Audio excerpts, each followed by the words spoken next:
I'm Linda Garrity, and I've been a CASA for almost 2 years now. I had heard about CASA many years before that, but just didn't feel like I was at a good place to have the time. And all of a sudden, it kind of opened up with the time, and I've had a total of 3 cases in the past 2 years. One of my cases is the one that's I've been with now for almost 2 years. CASA, child abuse prevention, neglect has always been a passion of mine. I've worked with children in different capacities. So I was thrilled to come on board and give my time. I first heard about the Dream Big campaign.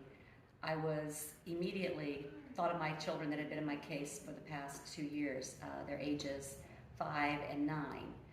And I thought, oh, I wonder what they would dream if they had their dream. So I met with my children, my 5 and 9-year-old CASA kiddos, and I proposed it to them just as, if you could dream and have anything you could dream, what would you want? Well, you can imagine with a 5 and 9-year-old what some of their dreams were. I talked around them and about the realities of that. Where would you even put a horse if you had one?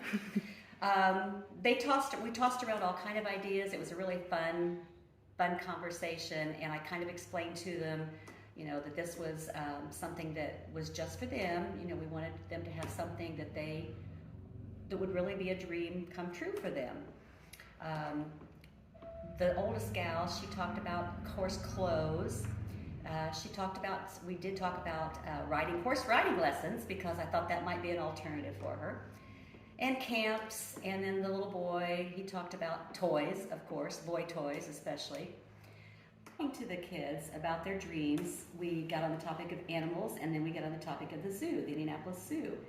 I said, well, what if you had like a family membership? What would you think about that? And they said, oh, that would be amazing, because they could all go together as a family, and they could enjoy their zoo membership all year long. So they were really thrilled about that. And then we also said, well, would you rather have that, or what about the Children's Museum in Indianapolis? Because that would be another thing that the family could all do.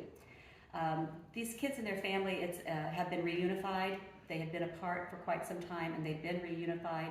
The kids were like ecstatic that they could go all year long, as many times as they wanted to the zoo and the museum. So we ended up granting one wish for one child was the zoo, and the wish for the other child was the museum. So we were able to provide them the 2 family memberships, so that the kids and their parents and step-parents could all go and enjoy the day at the zoo or the museum.